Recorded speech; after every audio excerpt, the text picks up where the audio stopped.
Hello, my dudes. Welcome back to Previously Gifted.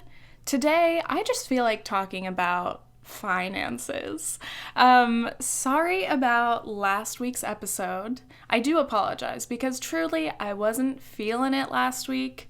And I never like to post anything that I don't enjoy making. But last week, I just wanted to make sure I got an episode up.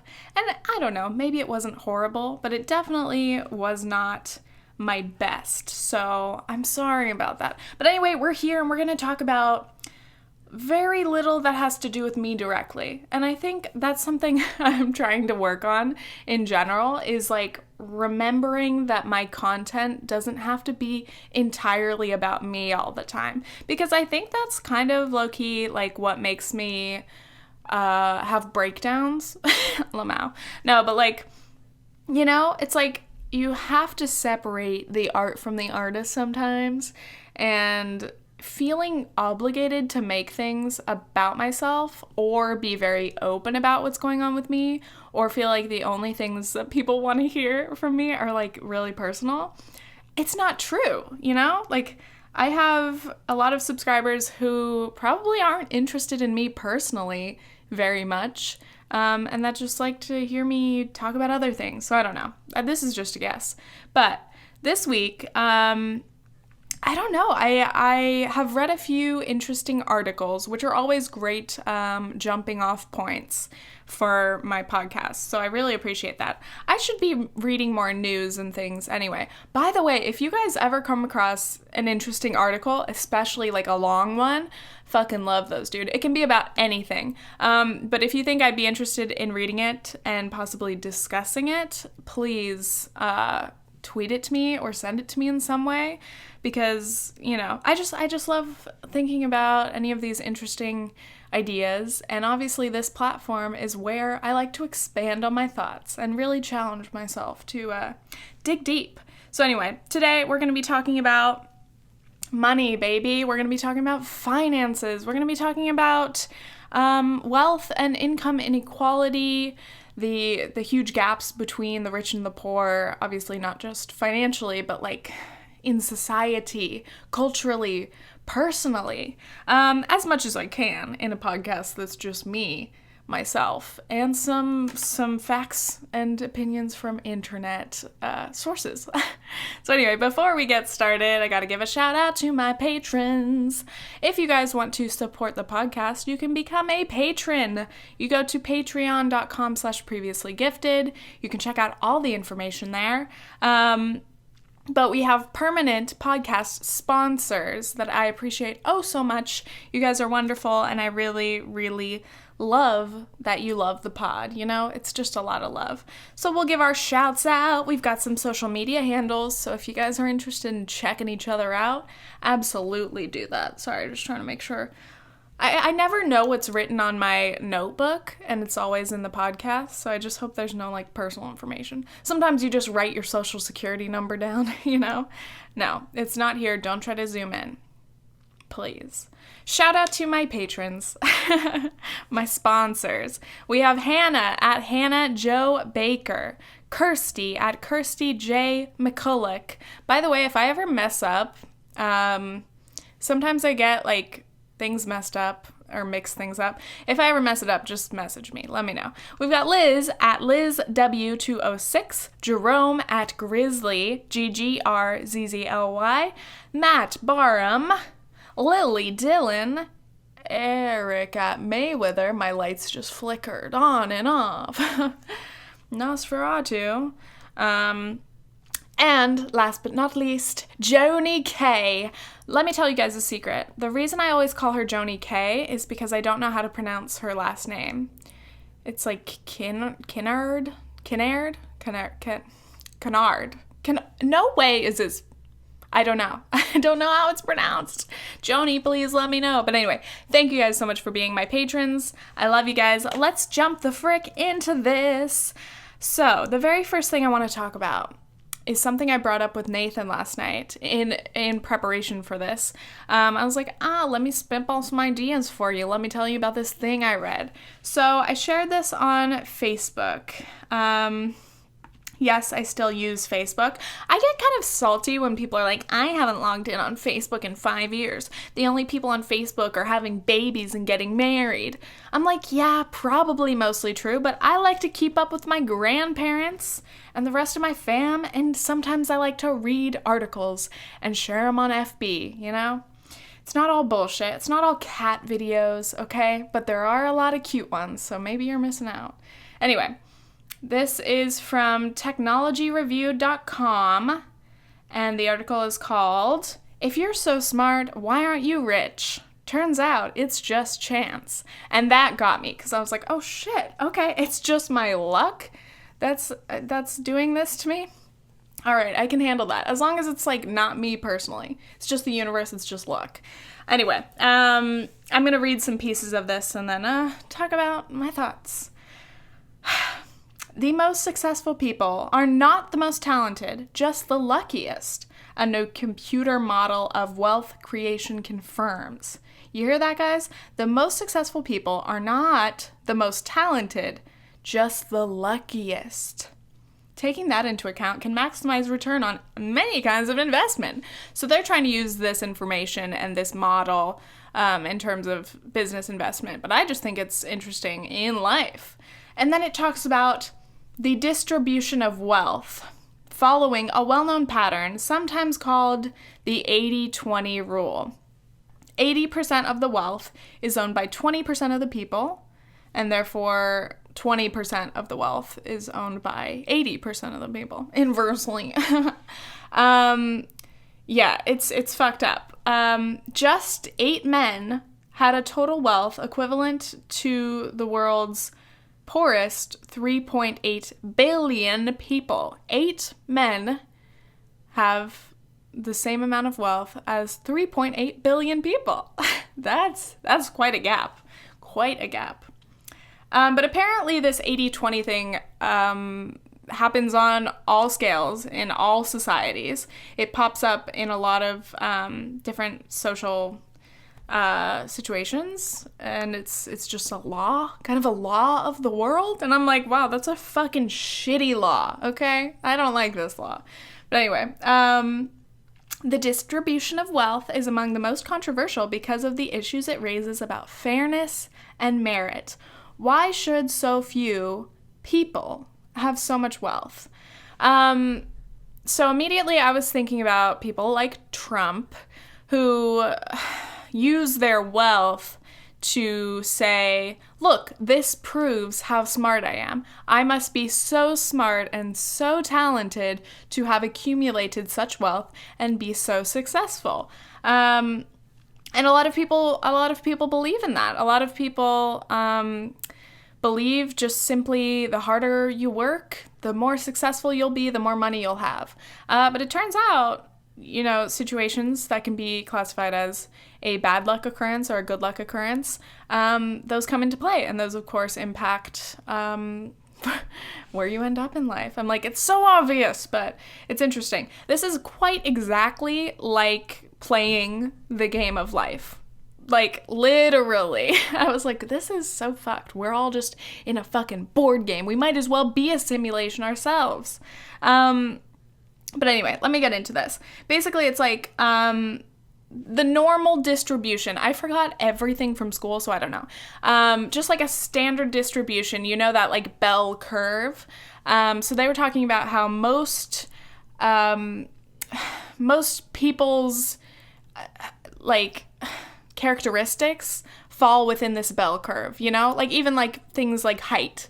Physically, people fall between this bell curve. There are some people who are a lot shorter, maybe like 4 feet tall or shorter, and then there are some people who are extremely tall, 7 feet or something, but most people fall within like the average 5 to 6 feet, whatever. Same thing about intelligence, you know, like we have our IQ scale, and obviously there are people who are way, way, way smarter than the average, but that scale still only goes up to 1 something, you know. Even geniuses only have an IQ of like only. Like their IQ is like 100 something, not like 1,000, you know? So there is a level of like, I don't know, they refer to like standard deviation and all that. I don't fucking remember stats class, and I barely paid attention.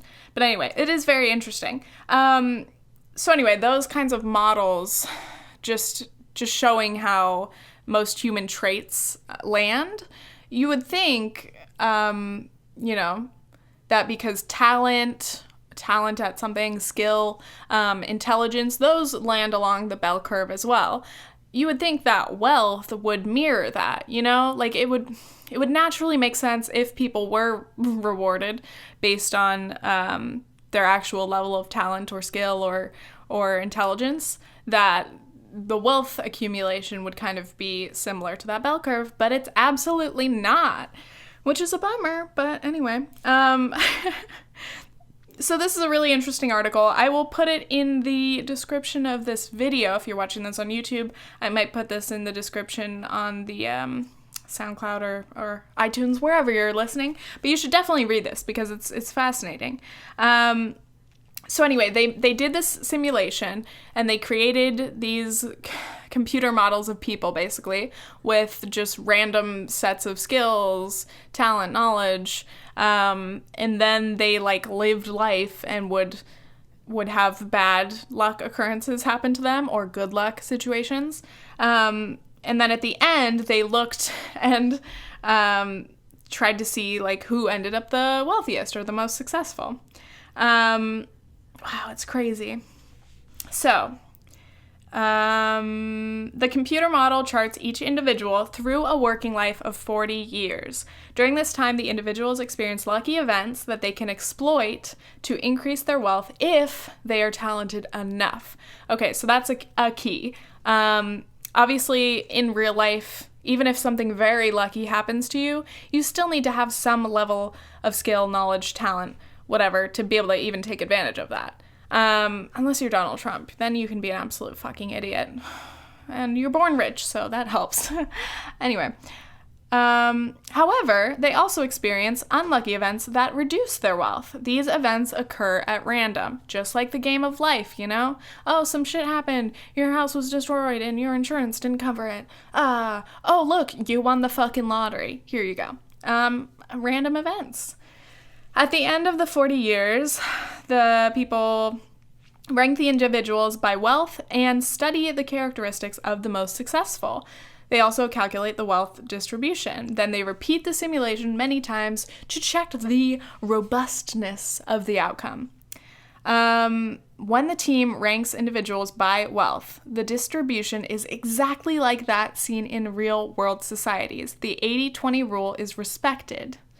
Which is fucking crazy, dude. Even in the simulation, it always ends up in the same breakdown of wealth, which is crazy. That may not be surprising or unfair if the wealthiest 20% turn out to be the most talented, but that isn't what happens. The wealthiest individuals are typically not the most talented or anywhere near it. Wow. I mean, I don't know. It makes sense. I don't know. I'm going to get into it in a second. So if not talent, what other factor causes this skewed wealth distribution? Our simulation clearly shows that such a factor is just pure luck. So, yeah, it's crazy. I'm like, this whole time I'm like, well, shit, I hope I end up being a lucky person. And then I'm thinking about my life thus far, and I'm like, have I been lucky? Or have there been lucky events? Or am I particularly unlucky? I think I'm just somewhere in the middle, which means I may just end up being moderately successful, which, you know what? Hey, I could be okay with that. But I could also be okay with being very successful, more successful than my talent warrants. I would love that. Anyway, so they're using this to like think about how investment agencies or investors should pick what they invest in. And basically they're saying like, say if there were a scientific study or I don't know, if there were a group of scientists and you were trying to decide who to pick to invest or whatever, their research, they basically concluded that your best bet would be to split the investment through everyone evenly, because sometimes it's just pure luck that leads a scientist to make a discovery. Instead of, say, investing in the most successful scientist who had a chance discovery before, because what is the likelihood that just because someone's been lucky before that they're gonna have another chance discovery, you know? It's very, very interesting. So anyway, I brought this up with Nathan. Shouts out Nathan. He literally just left. He's away for a few days. So that's a bummer. But we were talking about this last night, and I got a little heated. But that's why I like talking to him, because we don't always have the same perspective, which is great because it makes for a good discussion or, debate. But anyway, I was explaining this concept in this article, and I think he thought that I was saying that, like, he's like, well, people like Bill Gates, people like Steve Jobs, like, they are actual geniuses. Like, that's why they are so successful. And I was like, yeah, well, clearly they are very, very smart and talented, but they're also probably very lucky. If you look at their life as like a timeline, I bet there have been very significant events that have led them to, the success that they found. I think he thought that I was saying that, like, the aspect of luck kind of discredits them, or says, like, literally they're only successful because they're lucky, which is not the case. It's not, like, again, you have to have a certain level of talent, intelligence, whatever, to be able to take advantage of these lucky events. But you have to acknowledge just the serendipitous aspect of it all, the luck, which I find very, very interesting. And then Nathan was saying, like, I just believe, he was saying something, I got so heated. He was like, well, I just believe, like, if you work hard, more lucky things will happen to you. And I was like, I don't know. I was just like, I was playing devil's advocate for, like, say, the undiscovered genius, or, like, like, how many absolute geniuses, like, some of the smartest people on earth are not known, or not well known, or they don't have opportunities because of where they live or whatever their life conditions are. And they never will get a chance to truly take advantage of the talent and intelligence that they have, because maybe just bad luck, Like, for example, if you're extremely poor, you can be a fucking whiz kid at anything, science, math, whatever, art, anything. But if you don't have the opportunities, sometimes just lucky things to take advantage of, you won't be able to reach the same point as somebody who was in a better position to take advantage of those lucky events, or who was just lucky and maybe met someone, made a connection. Anyway, it's interesting. Like classic artists who are huge and world-renowned now, but found no success during their lifetime. Like, those are some of the most talented people the world has ever seen. But in their life, they weren't successful because maybe just bad luck, It's crazy. Anyway, that really got me fired up. I loved reading that, and I don't know, it's an interesting concept, and of course you can take it whichever way you want. It may not even change your perception of, like, what life is, or how hard you should work, but I think I took it in a way, like, just a little knock to the ego to all these, like, billionaire CEOs who think that all of their success is self-made, It's like, of course, you have to work very hard to get to that point. But I think you also really, really have to acknowledge that sometimes you're just lucky, or sometimes you're born into a very favorable situation, or it's a combination of, like, privilege and your upbringing, along with luck, and of course your own levels of talent and intelligence and, other skills. So that's my first thought. Very interesting. I'm going to take a little break, and then we will be back talking about Warren Buffett. Warren Buffett recently made a statement. Let me look. I retweeted this. Warren Buffett Billionaire Warren Buffett, doubling your net worth won't make you happier. He apparently said that. So we'll talk about that in a second. Stay tuned.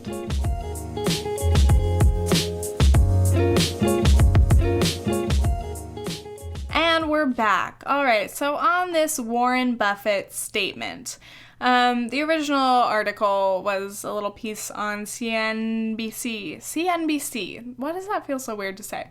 CNBC.com. And basically Warren Buffett was saying, back when I was young and I only had $10,000, I was happy. That was maybe the peak of my happiness. And, having money is a good thing, but it doesn't make you any happier. And it's like, dude, absolutely not true. Apparently he still lives in, like, the first house that he built, like, back in the 50s, which is cool.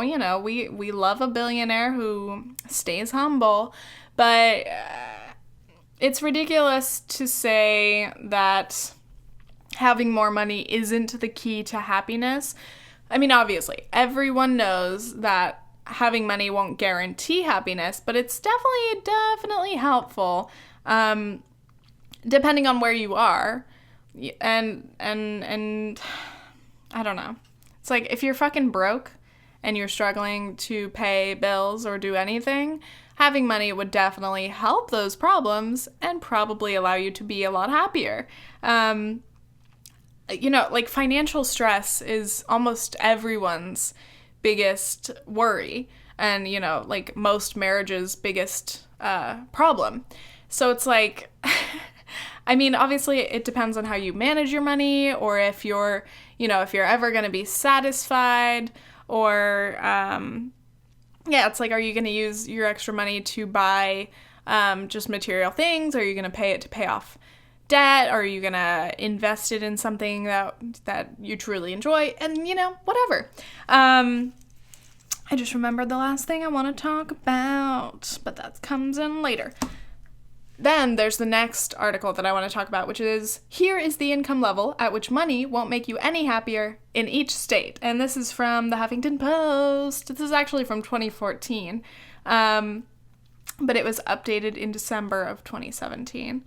So there is a point where if the household makes more than that income level, apparently the average person doesn't get any more happy from that increase in household income. So this is based on household income per year, not net worth. But, similar thing. So this is called the happiness benchmark. There was a Princeton study back in the day. Sorry, I drank coffee during the break and now I'm choking, so that's good. The happiness benchmark in all 50 states. Earning more money will increase your day-to-day emotional well-being, but only up to a point. This map shows at what household income level Americans reach a happiness plateau in which they don't report better emotional well-being regardless of how much money they earn. So the catch is, apparently, this is based on day-to-day happiness and your overall well-being, but apparently more money does equal greater life satisfaction. So overall, when you think of your accomplishments and what you've done in life, making more money does make you happier in that context. But anyway, day-to-day emotional well-being. There are some states, mostly in the middle of the country, where their benchmark is below 75,000. That's mostly everything smack dab in the middle, but maybe it's half and half. I don't know how many states. Above the $75,000 benchmark is where most people are, apparently.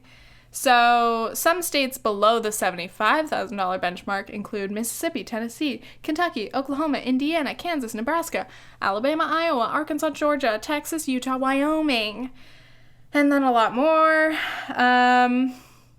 In the very top top level is Rhode Island, Massachusetts, Oregon, Connecticut, California, New Jersey, Alaska, New York, DC, and Hawaii. And those are all ranging from 90,000 up to 104,000 with DC. And then 122,000 is the level for Hawaii. So obviously, the amount of money that you'd need to make to be happy and hit that plateau depends on where you live and your cost of living. I'm kind of shocked that Hawaii's cost of living is that much higher to account for $15,000, more than that, more than a lot of the closer preceding states in the list.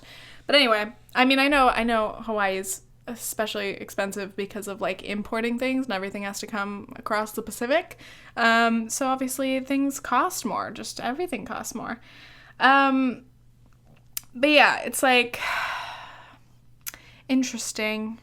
I'm like, I would love to test this out. I would love to be making $95,000 and just see if, if I feel good, if I feel like that's where I'm set, But I mean, I don't know. It makes sense. It's like, I feel like once you can cover your bills and you can be comfortable and you even have extra money, disposable income for just entertainment and enjoying yourself day to day, going on vacations, but also making sure that you have, your savings and your retirement fund and all of that, like, hell fucking yeah, I'd be good. And after that, it's like, if you truly have all your bases covered and all of your needs covered, with, savings as all your backups, and then you just keep making more money, it's like, yeah, at that point it makes sense why that wouldn't really make a huge impact. I mean, unless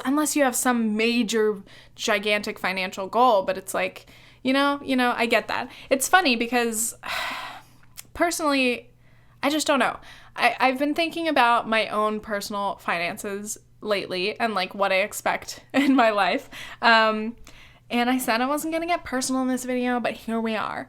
I mean, I've talked about it, I made my growing up poor video, and even some people, a few people criticized me on that video. They're like, well, I was more poor than you, basically. And I was like, well, I'm sorry, but I'm just sharing my experiences, and I did struggle because of financial issues. I don't know. Because of my upbringing, which is interesting. It's like, I don't know. I feel like I was at a point where it was definitely stressful. Like, there wasn't any time where I felt comfortable or my family felt like truly comfortable, like bills were always looming overhead, and there wasn't a lot of like free disposable income, the bills would get paid and just barely most of the time, and that's it, If my parents are listening, I love you guys. Thank you for supporting us. Thank you for letting us grow up in one of the most expensive places in the country, freaking Orange County, California. But yeah, like, I don't know, growing up to where bills were always very stressful, like, and the thought of like having a savings account or having insurance provided through your employer, like my parents have been self-employed my whole life, so just like all of those basic things that a lot of people take for granted, like basic securities, a regular income instead of a fluctuating self-employment kind of income. I don't know, all of those things I took for granted. So as I am becoming an adult and I've got my own bills and I'm trying to figure out what kind of lifestyle I want, it's strange because I don't know how to imagine like that standard comfortable lifestyle where you are, I mean, I don't know. I guess it just depends how much money I'm making, because I'm not making a lot of money now. So when I have like a full-time job, maybe even a salary, I can really work on like my budgeting and making sure that I put savings into my budget and have fun with that, But for right now, I'm just like, I'm in such a hole with debt and like not making a lot of money. So I'm just paying my bills, and there isn't money left over for me to be like, okay, I'm going to put this away for that. I'm going to put this in my Roth IRA. It's like, at this point, I'm like, well, any money I have should probably just get thrown at my debt, because that has interest. So really, there's no point in me having a savings account that has a much lower interest rate of growth than, all this debt over here. So once I can get in a position where my debt is very manageable and I can be making big payments, hopefully more than the minimum, but also still have more income to, mess around with, I'm like, wow, what a dream! Anyway, it's very interesting. I don't know. Again, Nathan and I talk about this a lot, because, he grew up, I'd say, very comfortably. His dad has his own business, and his mom has always worked, other jobs and been a mom as well. So, he's had a different experience than me, but also, obviously, Nathan's parents work very hard. I love them. They're great people. Shouts out. And Nathan himself works very hard. So, it's not like he's had anything particularly handed to him. But I don't know. You can't compare the experience of like, I don't know. I'm getting too deep into this. And it's always hard because it's like, again, when you or I or whoever, when one talks about the difficulties they've had growing up, I guess it just makes other people who had it better, so-called better, it makes them feel uncomfortable, because it almost makes, I can assume it makes them feel like, oh, did I not work hard enough because I didn't have as many struggles as you? And then there's always the people who had it worse than you, who are like, well, you think you had it hard? I had it twice as hard, So anyway, I can't wait to learn really great financial skills. And I really would love to be very savvy and smart. And I would love to start, my retirement savings plan and my retirement fund. I don't know. I'm like, what? What's a college savings account for your kid? What? Why would you do that? I haven't even graduated college. Anyway, I can't wait to get to that point, and I would absolutely love to get to the point where I hit a plateau, a happiness plateau based on my income, where I'm like, you know what? We've got fucking everything. I could make 20 more grand a year, but I'm totally happy as is. And we're paying down our mortgage, and we've got all this money in the savings, and we're being very responsible. I would love that. My goals, financial security goals, everybody. Let's talk about some real goals, you guys. Let's talk about maxing out your employer's contributions to your retirement fund. That's goals. Anyway, let's take a little break, and next we are going to talk about student loan debt. Before I do that, I want to talk about just one tiny little thing, because when it comes to wealth inequality, income inequality, all of this, you have to remember how big of a racial divide there still is. So you look between the super uber rich, the crazy billionaires, and the rest of the people, and that's obviously huge, but also the gap between white families and black families, Hispanic families. This one little dot I have here says, in 2013, the average white family's net worth was 13 times the average net worth of the average black family. 13 times. Isn't that absolutely fucking insane? And on this graph, it went back to maybe the 80s. At the beginning, it was like the average white family was 12 times the net worth of a black family. And then it got to a point where it was only, quotes, 6 or 7 times more. And then it went back up to now 13 times. The ratio is 13 to 1 for net worth. And that's pretty crazy. It's very, very crazy. There was another statistic that I didn't write down, but it was something like, it might have been like 8, maybe. Why did I not write this down?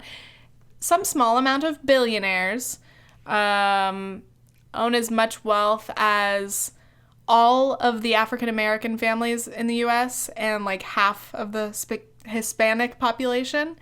So that's very striking.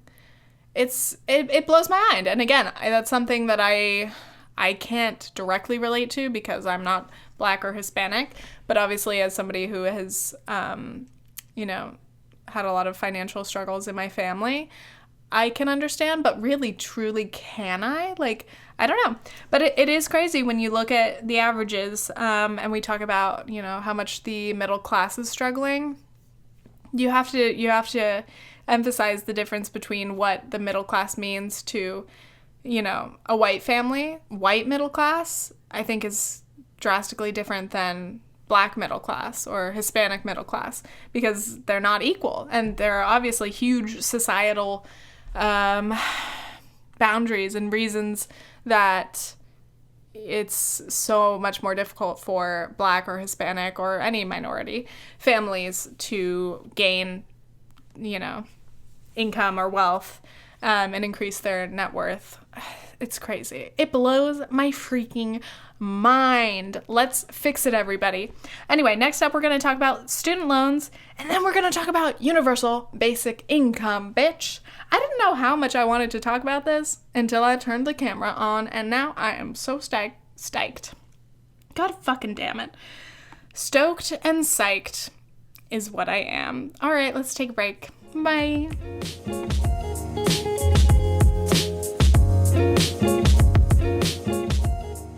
And we're back. Okay, so now I want to talk quickly about student loan debt. I recently saw a thing on Facebook. Shouts out, sponsored by Facebook. Thanks, Mark Zuckerberg. I should stop. I should really stop. I should stop having coffee before this podcast. I suddenly can't speak. Okay. Student loan debt. I recently saw an article basically saying someone was trying to propose wiping out all of the student loan debt, just forgiving all of it, all of the federal student loan debt, at least. And then I was reading the comments, and actually most people in the comments were saying, I don't need my student loans to be completely forgiven. I just need a manageable interest rate, So, and I find that pretty shocking. People aren't expecting some pie in the sky, so-called, complete forgiveness of their student loans. They just need these existing loans to be manageable. And hopefully we can get to a point in the future where our graduates and people who don't graduate college, where young people are not so heavily weighed down by such unmanageable amounts of student loans, but also such unmanageable student loan interest rates. It was interesting, the article about student loan debt forgiveness. Forgiveness. Forgive me.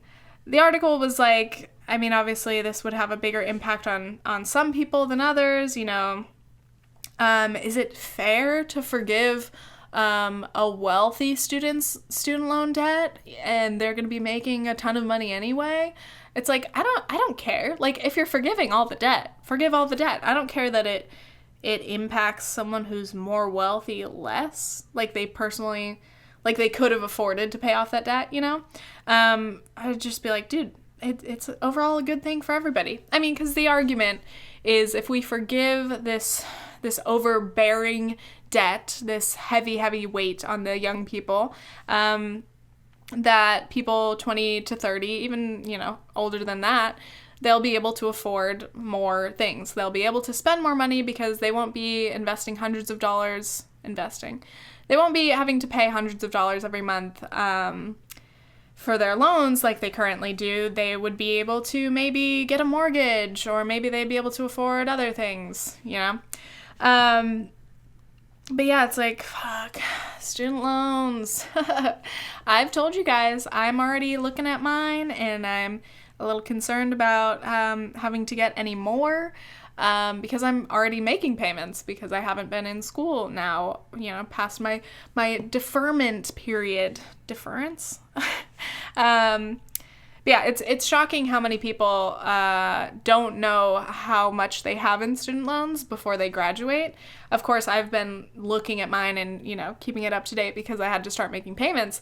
But for a lot of people, they go through and every year they do the financial aid situation and they sign up for their awards and they accept their loans.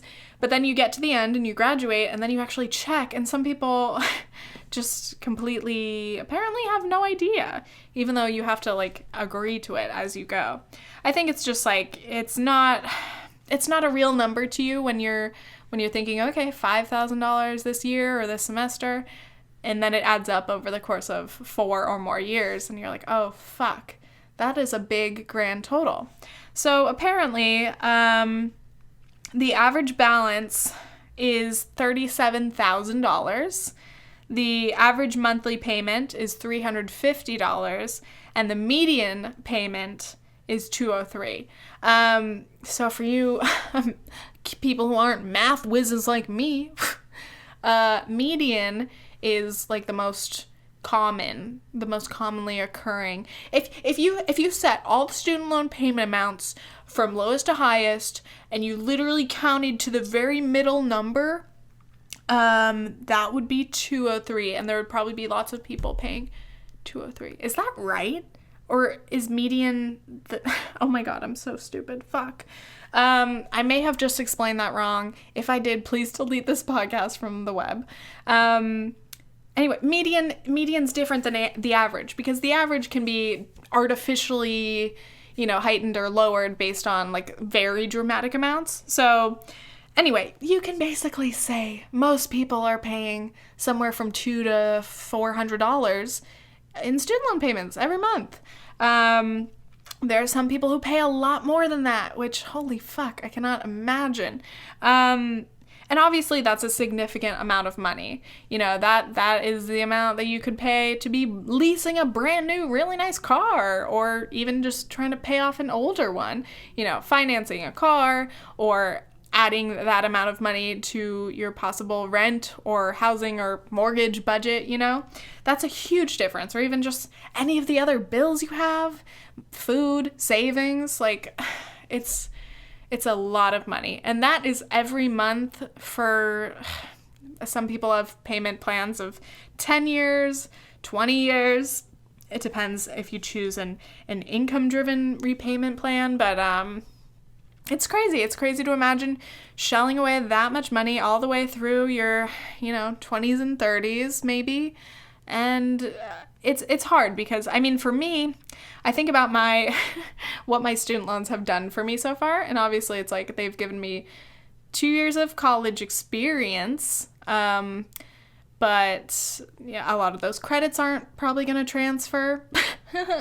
And then I have to finish my loan for it to be, worth it in any capacity in that sense. But basically, I gave myself loans to just live and do the college thing. So a lot of my loans were covering housing, so it's that paid basically my cost of living through my freshman year and a lot of my sophomore year, and definitely a lot of my loans accounted for my my semester abroad. So it's interesting. It's basically I allowed myself to live basically bill free, aside from the recurring bills and things. And I was making some money that covered day-to-day expenses. But anyway, it's I forwarded myself 2 years of rent payments. And so I'm going to be paying that rent from when I was 20, 21 when I'm 27. Think about it that way. It's pretty crazy. I guess it's worth it because I don't know. It's would I rather have not done any of that? If I only lived for what I could afford through college, I wouldn't be able to afford to go to college. I don't think I would. Well, I don't know. Maybe I could work a full-time job and afford to pay all of my rent, make it work without any loans. But, it's hard when you're going through school. The thought of having to carry a full-time job at the same time and just have enough energy and time to do all of your work and all of your schoolwork and like really stay on top and stay motivated is super difficult. I was actually just reading a Facebook post from one of my friends from New Orleans, who I went to school with, and she was talking about how basically, like, she's been working a lot to be able to afford going to school, and sometimes people ask her why she works so much, and she's like, oh, I don't know, because I like my basic necessities, you know? It's like the idea that some people go to school and have all of their expenses covered, I mean, that's baffling to me, but especially for someone who is trying to not take out loans or is trying to take out minimal loans, and they're trying to pay like their whole $700 rent in addition to all of your other bills.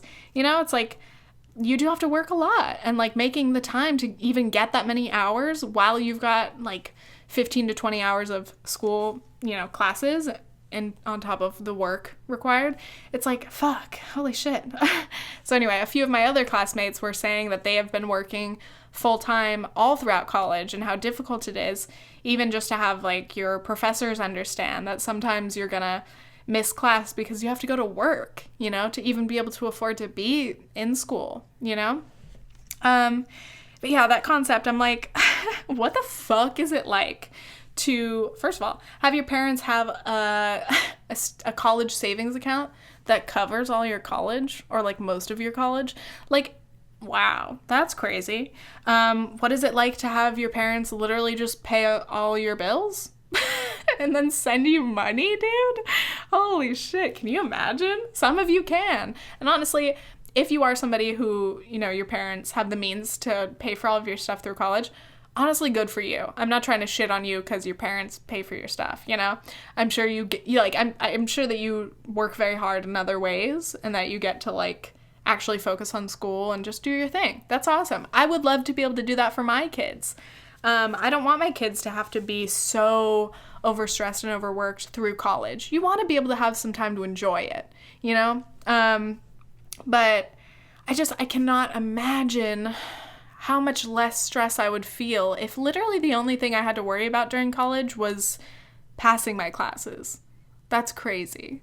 I don't know. It's tough. Other things get in the way. Life is not easy, even when you are financially stable. But the recurring theme of this video, money definitely helps. And not having to worry constantly about how you're going to pay your bills, pay your rent, buy food, that definitely helps. Definitely makes a person happier, you know? So that actually is a perfect segue into my last segment, which is universal basic income. If you guys have not heard about it, I'm really excited to get into it and maybe introduce it to you for the very first time. It's a concept that I am definitely a big fan of, and it is becoming more relevant to the conversation of how societies will work and how we will take care of people, especially with AI. But I'll bring that back in a second. You just wait a second. We'll be right freaking back.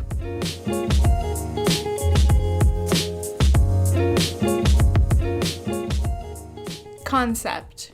You receive $1,000 every month from the government to do with whatever you please. There is no requirement, there is no questioning how you're spending this money. There are no restrictions. It is literally just $1,000 cash, or maybe digitally deposited. Just $1,000 every month. Completely to be used for whatever you want. Basically, that is the concept of universal basic income.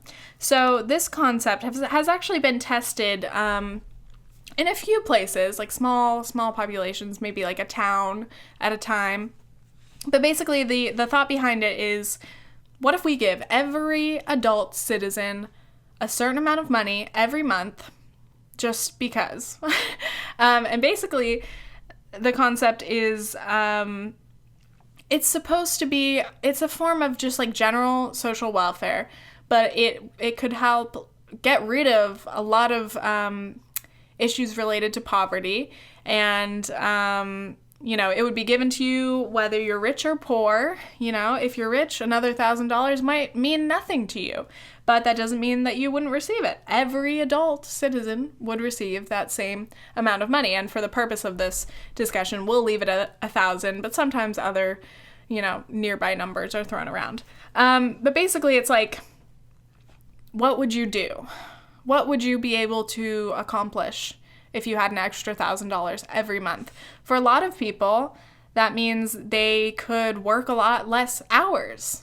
They could spend more time with their families. They could spend more time doing hobbies. They could spend more time volunteering. They would be able to free up a lot of their life that I assume is currently, currently wrapped around how to pay for things. If you have an extra $1,000, it gives you a lot of freedom, basically. The average person, an extra any amount of money like that would change their life. And the concept is like, it's complicated, obviously, because it's like, where does this money come from? Good question. Basically, a lot of welfare programs would essentially be replaced with this, because if this amount of money could lift most people out of poverty or get them very close to above the poverty line, I mean, if you could eliminate poverty with one simple concept, universal basic income, every citizen gets $1,000 a month. All of these big, expensive programs that bleed money just from the bureaucracy of it all. It's like, it's so frustrating. Like reading about, for example, food stamps or temporary assistance for needy families, which is, welfare money that's given to needy families, obviously, and we know what food stamps are. These programs are very helpful, but the thing is that even people who need them, people who fall below the poverty line or, clearly need assistance, a lot of times those people don't qualify, or there just isn't enough funding for them. But these systems that exist already in these programs, they cost a lot of money because in every single city or every state, you need lots of different offices. There's so much paperwork involved. That's just bureaucratic mess that it costs a lot. Like, the more overly complicated something is, the more it costs in literally just administrative costs, overhead costs, which take away from the actual funding for what the program is designed to do. Ideally, you would save as much money as you can in overhead and give as much of the funding to the people directly. So with an idea like universal basic income, a lot of those programs could be shrunk by a lot. And we could get rid of a lot of the need for all this paperwork and all this back and forth for these programs and all of the applications and things, because it would just be simple. I love this concept, and the reason that it's being discussed more and more often recently is, like I said, with AI, and just basically like the job crises in general. Like, in the future, are we going to have enough good paying jobs to support all people? And I mean, we're having a struggle with that right now. The more human jobs are replaced by computers, or things that can be done more efficiently by a handful of people instead of thousands of people, our manufacturing jobs, all of those kinds of jobs that we've already seen major losses in. How are we going to make up for that? As a society, how do we keep people afloat? Because I absolutely believe in elements of democratic socialism, and I believe it's completely immoral for us to allow people to be chronically homeless and to have families be unable to house and feed their children, and even just an average person, even if a person is incapable of working or doesn't want to work. I don't know if I actually believe that. I don't like the demonization of people in poverty. I would like to see programs just seek out to help people and not discriminate so much, not blame so much, especially when it comes to, for example, like addicts. I don't think that we should blame addicts or not help them. I would love if we had programs that would help rehabilitate them and get them, back on their feet. And I think that a program such as universal basic income it can help accomplish a lot of things. And like I said, it just gives people a bit of breathing room that would hopefully allow them to do better things. And I think it would improve society overall. The US has such a terrible work-life balance. There are so many people who are in poverty or who are barely paying their bills who work 2 full-time jobs, you know? And people who don't have insurance despite working 60, 70 hours a week because they're working multiple part-time jobs. It's just like there are just so many unfair problems. And I don't think that asking or requiring people to work more hours is fair. I think what we need to do is restore life, you know? People work better when they're not overworked. People can be a lot more efficient. They can be a lot more successful. They are more pleasant. A happy worker is going to be a lot more helpful than someone who's struggling. So yes, I love this idea. Obviously, it's very complicated and figuring out exactly how to pay for it is difficult, but I believe that a blanket form of welfare for everyone would be so incredible. And that's the thing, is like people don't even like the term welfare, which is terrible because it's gotten such a bad reputation for no reason. There was a book I read in one of my classes that I'm just like, it's like running through my head right now. It might be $2 a day. I'm not sure. Basically, Reagan was responsible for creating this concept of welfare queens, which was literally just like a made-up idea of like, what if the people on welfare are actually just taking advantage of the system? And, you know, these are the people who have babies just to get extra benefits.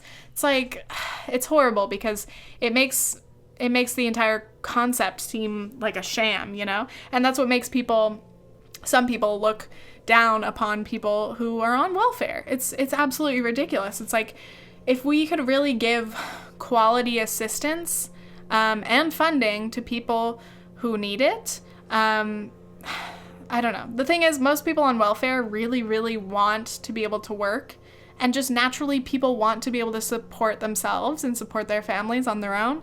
But in a lot of situations, you know, just like we were talking about, bad luck, a lot of people just get a lot of bad luck, and then they get stuck in a place where truly a lot of the cards are just stacked against them.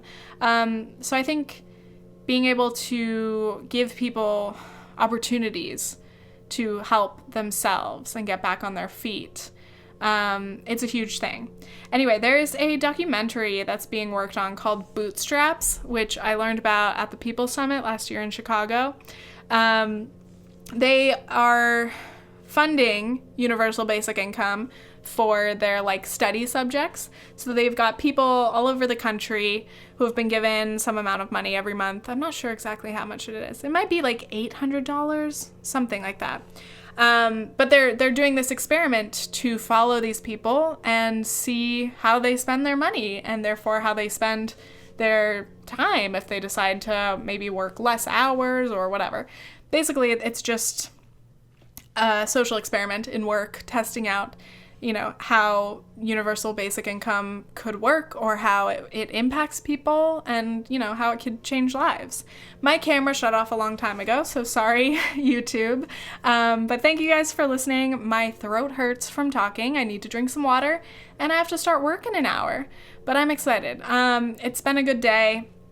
It's going to be a good day, and I really hope you guys enjoyed today's podcast. If you're still listening, please comment down below or leave a review on iTunes. I really enjoy the feedback, and I love you guys. My throat hurts so badly. Okay, thanks, bye.